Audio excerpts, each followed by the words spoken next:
You have morning sickness. That can't be right. Don't lie just because you're the reason we can't have kids. If you're going to lie, we'll get a divorce. Husband shouted. I'll get Pete a young wife who can give him lots of children right away. Mother-in-law added. Fine. Please go ahead and have a happy life surrounded by lots of kids. If you can. I am a housewife in my 30s. After graduating from university, I worked as an office lady, where I met Pete in the sales department. We started dating. Pete was cheerful, stylish, and always made our dates enjoyable. After a year and a half of dating, Fine. Will you marry me? with a straightforward proposal, I decided to marry him. Pete is an only child and lived with his mother. His father had passed away a few years earlier due to illness. Fine. After we get married, I want us to live with my mom. She's still grieving from losing dad and I don't want to leave her alone. He said this during the proposal. I worried about potential conflicts with my mother-in-law, but when I went to their house to greet her, she was kind and straightforward. FIA, welcome. I made this morning. Would you like to try it? If you're going to marry Pete, you need to learn our family's recipes, she said with a smile. I'd love to learn your cooking. My parents passed away a long time ago, so... My parents had died in a car accident when I was a student, so I had never learned to cook from my mother. My housework skills were all self-taught. I understand your parents have passed away. You can think of me as your real mother. I'm happy to have a daughter since I didn't have one. Encouraged by these words, I agreed to live with my mother-in-law. I thought I could get along well with her. Pete wanted me to be a housewife after we got married. What? But if we both work, we'll have more income and can save up. It's better for our future, right? I told Pete. After all, we would eventually have children, and raising children costs money. So I didn't intend to quit my job right after getting married. But we won't need to pay rent since we'll live at home. And when we have kids, you won't be able to work. I want to start managing on my own income now. I'll work hard, he said, so I quit my job thinking I could start working again if needed. Thus began our married life at his family's home. At first, everything went well. My mother-in-law taught me various recipes and how to clean properly. Mother-in-law, who had been a housewife, was very efficient with housework, and I worked hard to keep up. But then she started saying things like, I can't wait to see my grandchild. Since Pete is an only child, it would be nice for him to have siblings. A boy who looks like Pete would be great, and a girl would be adorable too. You must try, FIA. When will this house become lively? It's so dull with just the two of us during the day. Our neighbor just had a baby. I'm so jealous. When will it be our turn? Every day, she would pressure me about grandchildren. At first, I smiled and nodded, but after several months, it became exhausting. I consulted my husband. Pete, your mom is really pressuring me about having kids. Well, Mom is lonely. When I told her I was getting married, she begged me not to leave her alone. Wait, that's new to me. Is my mother-in-law unable to let go of her son? I asked my husband. Have you ever lived alone? No, why? I suspected my mother-in-law couldn't let go of her son. Will she be able to let go once a grandchild is born? Or am I overthinking this? Anyway, I need her to stop pressuring me about kids. But children are a gift. It's hard for me when she brings it up every day. Can you talk to her? Okay, I'll talk to her. He agreed. But later. FIA, don't trouble Pete. What do you mean? Pete is upset about not being able to have children. What? I was taken aback. I never heard my husband say he was upset about not having children. Before we got married, we talked about eventually having kids, but not right away. It was his mother who wanted grandchildren so badly. Feeling confused, I decided to speak up. I think there's a misunderstanding. Pete isn't worried about not having kids. Actually, I was just talking to him about how your pressure is getting to me. What? Are you saying it's my fault? She looked at me with clear disapproval. No, I'm not saying it's your fault. Just that it's a bit of pressure for me. I tried to explain, but she cut me off. Pressure? It's a wife's duty to bear children. What are you talking about? I was shocked by her thinking and couldn't say anything. So, hurry up and have a baby. Only then will you be a proper wife of this family, she said confidently. A proper wife? Does that mean I'm not recognized as one yet?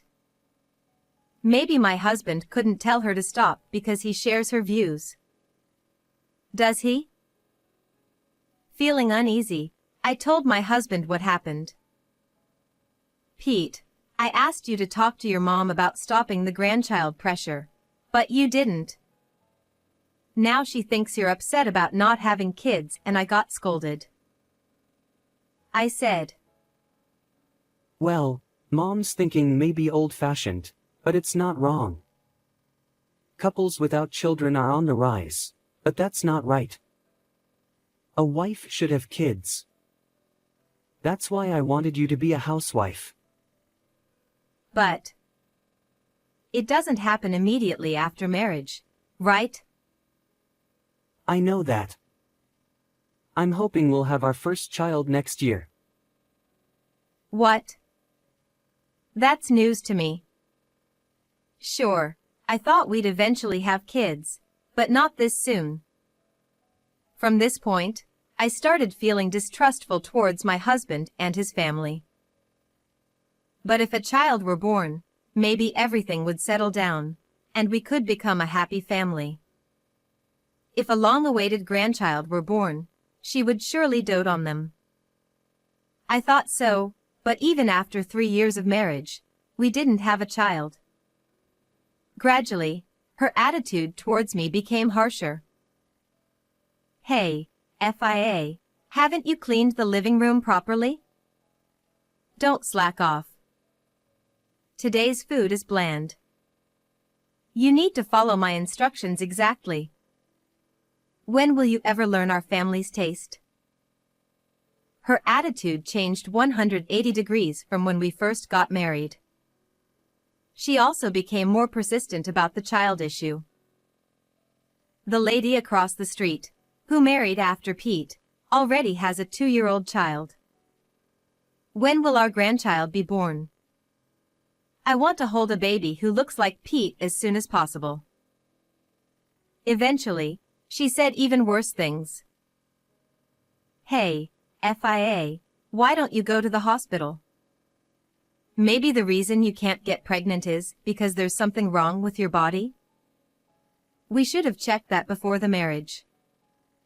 If you were infertile, I wouldn't have let you marry. That's incredibly rude. I'm not just a tool to produce your grandchild. I talked to my husband, but it was like talking to a wall. Well, it's your fault for not getting pregnant, isn't it? Can you even call yourself a wife? Recently, my relationship with my husband has also been strained. He always sides with his mother and never empathizes with my concerns. But maybe there's something wrong with my body. I began to think that way and finally went to a gynecologist for a checkup. The results showed no issues. But that made me wonder if my husband might have a problem. So, I decided to suggest a checkup to him. Hey, I went to the gynecologist to see if I could get pregnant. The results showed no issues. So, you can get pregnant then. That's what it means, but why don't you get checked too? Just in case there's a possibility. If there's no problem with me, there might be something with him. I wanted him to get checked just in case, but he immediately got angry. What? Are you saying it's my fault? Don't blame me because you can't get pregnant. I'm not blaming you. But if there's an issue, we should address it early so we can have a baby, right? I want a child too. Don't be ridiculous. There's nothing wrong with me. I've never had any issues in my health checkups. Well, they don't check for that in a regular health checkup. But he stubbornly refused to get tested. He even told his mother about it. Then she got angry and glared at me. FIA, how dare you? There's no way Pete has a problem. It's your fault you can't get pregnant. From that day on, every day, I was told, it's your fault. You're a useless infertile woman. Yet, I had to keep trying to have a baby regularly. My heart became more and more troubled. After a while, I started feeling unwell. I felt nauseous and dizzy from the morning. Since it was Sunday, my husband was home, and after preparing lunch for him and his mother, I decided to rest and lay down, but I must have fallen asleep. FIA. Don't sleep in the middle of the day. I was woken up by her voice, and it seemed I had been sleeping for several hours. I still felt nauseous and didn't feel hungry even though it was well past lunchtime. Wait, could this be morning sickness? Now that I think about it, my period hasn't come yet this month. Which means, as I was thinking that, her voice came down from above my head. Hey, FIA, stop daydreaming. It's time to start preparing dinner. Do you think a daughter-in-law who can't even bear a child has the right to nap? At least don't slack off on the housework. I tried to get up, but I still didn't feel well. I'm really not feeling well today. I'm nauseous, and my period hasn't come.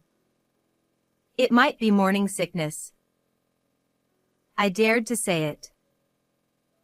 She called my husband. FIA says she might be pregnant. Is that true? And asked him. There's no way. She hasn't been able to get pregnant for years, so she can't be pregnant now. Don't lie just because you're the reason for the infertility. If you lie, we're getting a divorce. If you're useless, you can leave. He yelled. Then she added more. That's right. You probably lied about going to the hospital too.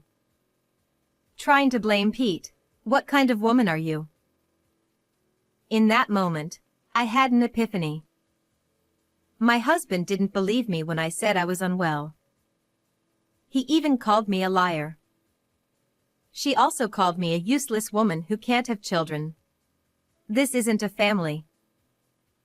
Divorce. Yes, divorce. All right, let's get a divorce. I said that and, Even though I felt unwell, I managed to pack my belongings into a Boston bag. Hey, are you leaving now? What about dinner? He seemed more worried about dinner than me leaving. She'll come back soon, right? FIA has no family to go back to, so she has nowhere to go. She said. It's true I had nowhere to go. But I thought leaving was better than staying, so I packed my things silently and left the house. Luckily, I had some savings from when I was working. I wouldn't be homeless for a while. I stayed in a business hotel that night and visited the gynecologist the next day. At that time, I thought if I were pregnant, I would raise the child on my own, but the result was not pregnancy. It seemed stress had temporarily disrupted my hormones. The constant pressure of being called useless and unable to conceive had taken its toll on my body. However, being away from my husband's family helped me sort out my feelings. Later, I got a proper divorce through a lawyer. My husband and his mother thought I was a useless woman who couldn't get pregnant, so the divorce went smoothly. When I called my husband's cell to arrange to pick up my things, his mother answered and said, I threw everything away. Things used by an infertile daughter-in-law are bad luck. I'll get a young wife who can have many children for Pete right away. How horrible. Some of my parents' mementos were among those things. I could hear my husband's laughter in the background. During the marriage, I was made to do all the housework, constantly criticized, and in the end, treated like this. I was completely discarded. But because of that, I decided to live my life with care from now on. A few years later, I unexpectedly ran into my ex-husband and his mother. I was walking in a shopping mall on my day off when I saw them ahead of me. My ex-husband approached me with a surprised look on his face. What? Are those kids your relatives? He pointed at the children with me and asked. Long time no see. Is that your first question? I was fed up with his unchanged condescending attitude. But I wasn't the same person anymore. These kids are mine, but why do you ask? I replied calmly. What? You gave birth to them? You were infertile, so how come you have 3 kids? Even though there were small children around, he said such things. They must be stepchildren from your new marriage. You didn't have to give birth to have them. She looked at me with disdain and said, Fi, are you okay? Is something wrong? A voice called out to me. It was my current husband, Simon. Oh, it's you.